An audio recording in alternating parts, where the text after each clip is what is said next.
Welcome back. Well, today I am joined by Kelly Bishop, who is here on behalf of the Bowers Museum.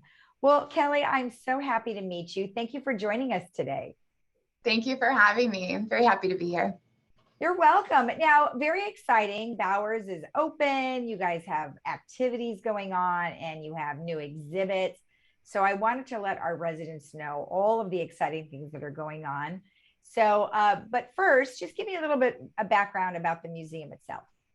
Yeah, so the Bowers Museum is in Santa Ana, Orange County. We opened in 1936 originally, and it was actually founded by Charles and Ada Bowers. They actually had their home on this land, and they left the land and the home along with some funding to the city of Santa Ana when they passed away, with the hopes that they would build a museum in its place. So that original home was taken down, and then in 1936, the Bowers Museum was born. And it's actually grown quite a bit since its foundings. It was opened originally with a really small collection that was mostly gathered from local neighbors, and the donations were very much like people's, goods and wares out of their own home. And so it had that kind of humble beginnings with California roots and grew over time. And we've expanded twice since then. We have over 100,000 square feet and 90,000 objects in the collection. And we showcase the world's finest arts and cultures from around the globe. So there's quite a lot here now. Yeah, you do. And, and some of it's rotating, some of it stays. And I think that's, very exciting. And the fact that you are now finally open. Are there restrictions at all in terms of how that works? Yeah, so we've been the whole time trying to be really responsive with local and state guidelines and adhering to that. Obviously, our visitors' safety and our staff safety is the most important thing to us, but we also want to be accessible and, trying to find that new normal and that new balance. So current guidelines are that if you're unvaccinated, you do need to wear a mask in the museum or on our property. And in the auditorium, if you attend like a lecture in that kind of enclosed space, then everyone needs to wear a mask regardless of your vaccination status. Okay. We have resumed on-site group tours, but all of those would need to wear a mask as well if they're in a group of 15 or more, unless there's some kind of medical condition that would prohibit that. So if they're outside though, is there any mask requirements?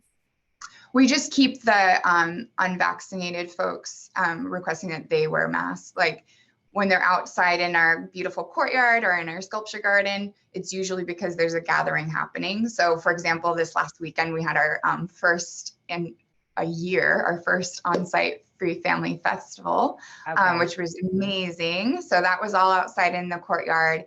And yeah, we did ask that everyone who wasn't vaccinated wore a mask. And honestly, I was a little bit worried about how that would go over, and everybody was totally wonderful. And I didn't have to ask people to wear it. Everyone had them on. So it's just, we want to be accessible, but we also want to keep the safety for everybody. So we'll continue to update those guidelines in response to the state and local guidelines, whatever those are.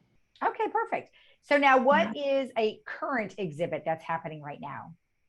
So we always have our permanent galleries up. There's 9 permanent galleries, and those showcase art from around the world and cultures.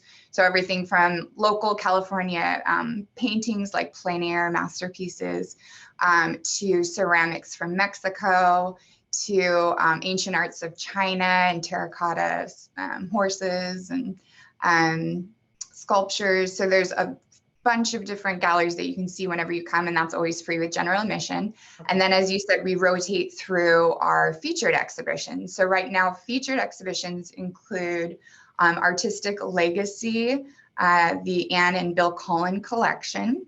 Mm-hmm. And I don't know if some of your viewers might recognize the name Bill Cullen. So he was the host of The Price is Right. Oh, yeah. His wife was actress, model, and artist. As well as an amazing collector. And so their collection's on view, and it's really spectacular. A lot of the artists, also worked for Disney and the studios, and were good friends of Anne and referenced her in their paintings. And she also has some pieces in the show which have never been exhibited before. So it's really, really neat show. And then we have a second watercolor show actually up to kind of complement that right now, which is The Gift of Los Angeles, Memories in Watercolor by Gail Garner-Roski.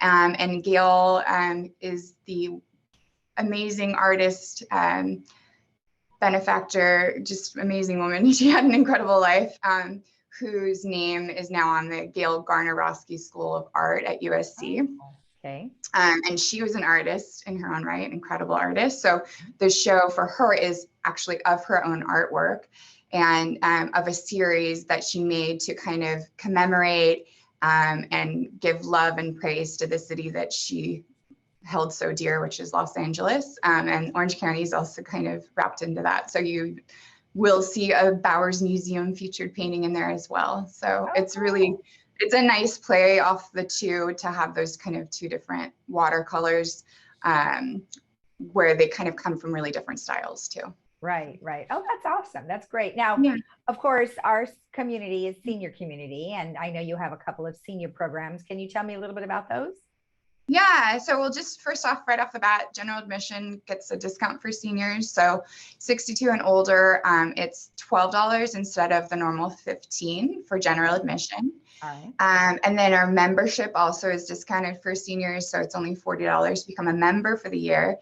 And that gets you unlimited general admission throughout the year, as well as tickets to the specially ticketed exhibitions. We have a Disney exhibition coming up, so that's going to be really fun, and you would get a free ticket to that. Okay. But in terms of actual programming, we have a few different things. One really popular one is called Anne's Treasures, and it's an art workshop that we hold twice a month, and it's specifically geared towards seniors. We, have coffee and a little bit of bakery pastries and fun community feeling before you jump into the workshop.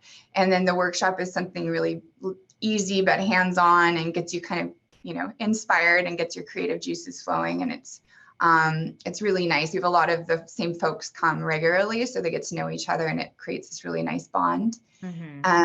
And then we also have a program called Timeless Melodies, and that's in our auditorium.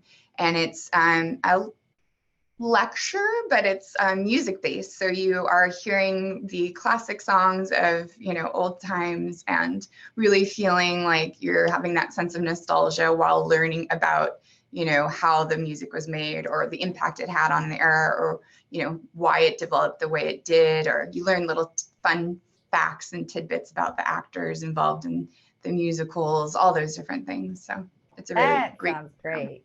I mean, it's good that they have activities, like you said, because, people, maybe they don't have an understanding of creative juices or where to begin or what to look for. And so that's really cool that you have stuff like that.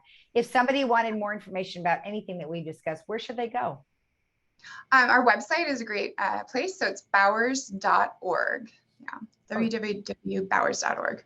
You can also call if you want to. It's 714-567-3600. Perfect. Well, Kelly, thank you so much for the information. I really appreciate it. Thank you. I love being here. Thanks so much for having me. You're welcome. And we'll be right back after this.